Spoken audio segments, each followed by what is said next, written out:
Because if I'm not allowed as a simple citizen to criticize anything that sort of goes a little bit against the narrative or against what you're supposed to think, I feel my freedom of speech has been violated. David Menzies for Rebel News here at a Scotiabank branch in West End, Toronto.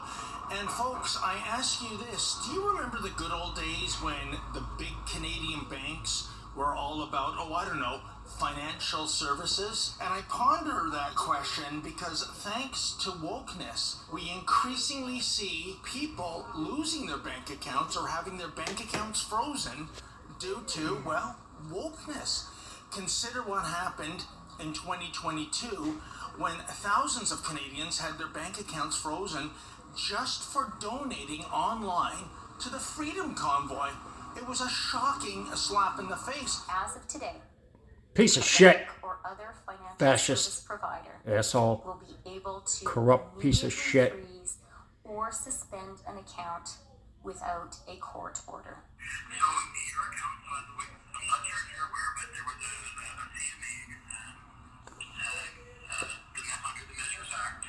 They required financial institutions to suspend financial services for accounts with large crowdfunding going through towards the protest. And who is they? The federal government, Premier Trudeau put out an announcement on Monday. correct, no court order, illegal, sue them.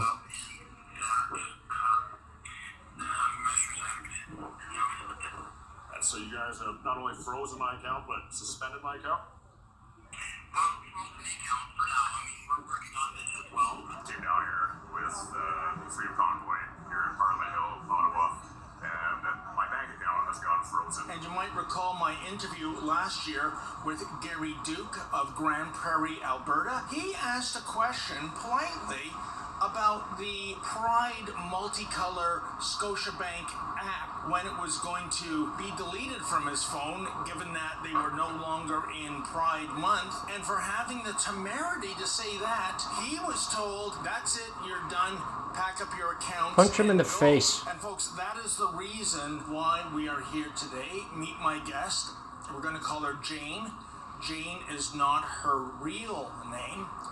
But Jane, much like Gary Duke in Grand Prairie, Alberta, well, she's being debanked by Scotiabank. Jane got into a conversation with the management Asshole. here. They decided that after more than 20 years of banking at this Scotiabank, her business was no longer needed and she was persona non grata. Now, sue them. The question is, why? Well, that is a great question indeed. Because no reason was given. Jane thinks she has the reason why she was deleted from this bank, and it all has to do with the DEI policy. Namely, Jane had the temerity to say in one of her communiques, why don't you include seniors in that DEI embrace? And apparently, once you there's your lawsuit. that narrative, Age discrimination. for another bank, at least as far as Scotiabank is concerned. Jane, thank you so much for meeting us here. And I should tell the viewers, we did go in to speak to the manager. I've reached out several times by email and phone, no response. I've reached out to the media relations department of Scotiabank Corporate, not even an acknowledgement of my queries. But we did go in to try to get some answers, and we came up short. My name's David Menzies with Rebel News, and we're doing a story. I've reached out to E. Moran. It's on this lady being debanked from your bank. It's okay. She believes the reason might be because she suggested that seniors should be part of the diversity, equity, and inclusion program.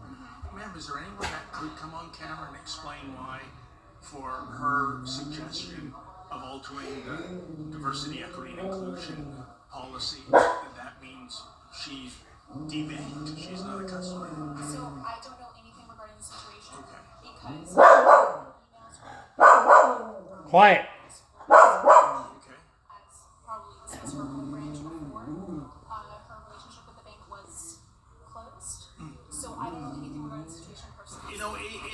astonishing. I've seen the correspondence back and forth between you and the manager, Guy Morin. Why do you think he is not actually giving you a tangible reason as to He's a why you pussy. are not welcome at this bank anymore? Well, the only thing that I could think about was the fact that I, first of all, criticized the bank because the service is not very good.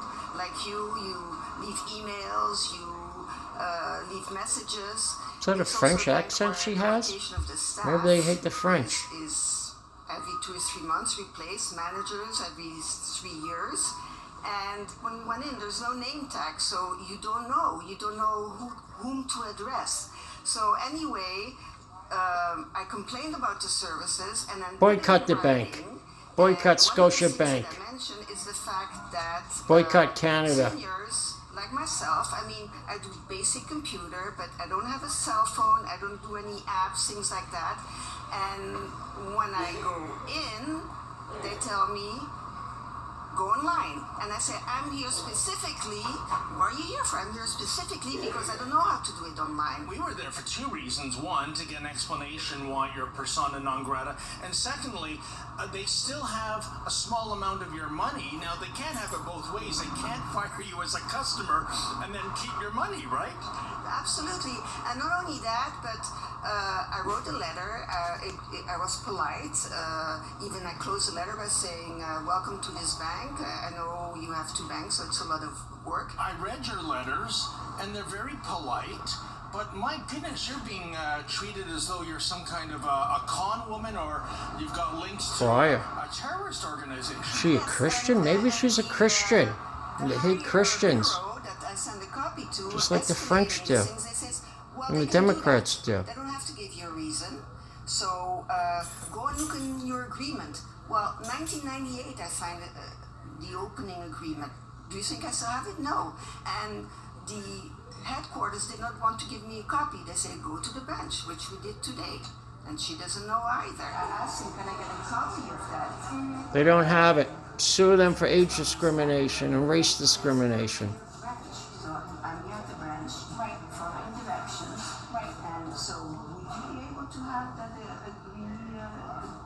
what people signed in 1998 when they opened the power checking account? So I would have to get somebody who can go in. She can't physically do it. Because, like I said, I'm honestly here just for 2 days. Now, I have a statement here from Guy Morin. He wrote it to you on April 30th of this year. And part of that statement reads, quote, after careful consideration, the Bank of Nova Scotia has decided to end our relationship with you. We understand it will Prove take it. time for you to make arrangements What agreement? with Show me another the agreement. financial institution. Therefore, we are providing you this advance notice of the date on which each of your accounts and other products / services will be closed. But I mean, your Our credit cards are no decision good? complies with the conditions in the agreements you have with us, end quote. It's a vicious circle, isn't it? They have no agreements. Show it to me. Say what condition you broke, but you know, Jane, we went into the bank. In fact, outside the bank, I see, they still have the Pride propaganda on the window. Look on the Pride side. We're halfway through August almost. Pride ended in June, and yet you see Pride flags everywhere, Pride posters, etc., etc. They hate straight people. They hate normal people. They hate the elderly. About, I guess, the Aren't there more normal people than gay people? Ask questions about it, like you did, and like Gary Duke did in Alberta, off with their heads. Yes, and it's and not only that, but the hypocrisy is he wrote that letter. First of all, wrote a letter to my deceased husband too, which shows you that they don't know their customers. Secondly, he said we're here to help you do the transition. The number he gave, I had friends phone it. It doesn't correspond to anything. And then the head Transition. said, Maybe they're "What's in the spending all their system?" money And to that's butcher another children. criticism I had is that the card that was given to me did not say manager, it said securities, so they don't update the information either, which is all part of customer service. And by the way, Jane, where are you moving your banking? Or maybe you don't want to answer that question in case these institutions share information, kind of like the casinos in Las Vegas do with card cheaters. Maybe you want to keep that quiet.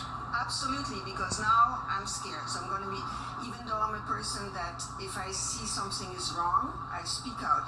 I speak out in a constructive manner, because if you don't speak up, if something is wrong, you're going to live in a Fascist society of country. sheep. Not only that, but of mediocrity. Okay, if something, the system has to be Fascist thugs. and if you can't do that, then that's pathetic. Boycott This is Scotiabank, supposed to be boycott democratic Canada. country. And so I don't want to give my name, because who knows? Thank you, maybe Rebel that News. I'm going to be blacklisted. And you know what? Once upon a time, I would say, oh, come on, you're being paranoid. But after what happened in 2022, when you had law-abiding, tax-paying, honest Canadian citizens just giving to an online fund to help support the truckers, and suddenly they had their bank accounts Forced frozen for vaccinations, nothing. which weren't And make no vaccinations. mistake, the Look at all the banks, millions like of people who have been insurance killed by companies, those could push back vaccinations. against the Justin Those blood Trudeau clots. liberals, but they didn't. They complied. Arterial clots. Yes, and it's continuing at all levels. I mean, he's voting in, what is it, C11, C63, where if you say something and somebody's going to complain, you won't have any rights to even be being heard. You can be fined. I mean, what is this? You know what, Fascism. you're so right, Jane. Well, look, if anyone Communism. at their office or the branch or media relations gets back in touch with me, we'll do an update to this story. I Boycott think this these is a-holes. outrageous and egregious. And you know, folks, you know, Jane was mentioning all those censorship bills, as my boss Ezra Leventa said. 2024 is the year of censorship, isn't it? Both official and unofficial and commercial. I mean, imagine making a suggestion, a polite suggestion, Including the elderly. DEI policy, and you get debanked.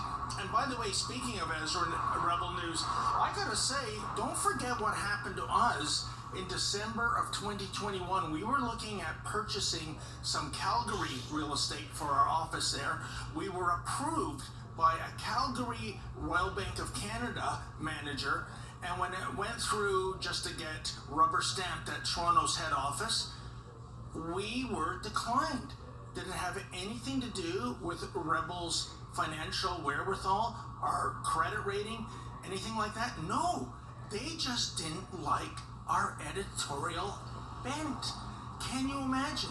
This is outrageous censorship, and it needs to end. For Rebel News, I'm David the Menzoid Menzies. Thank you, David.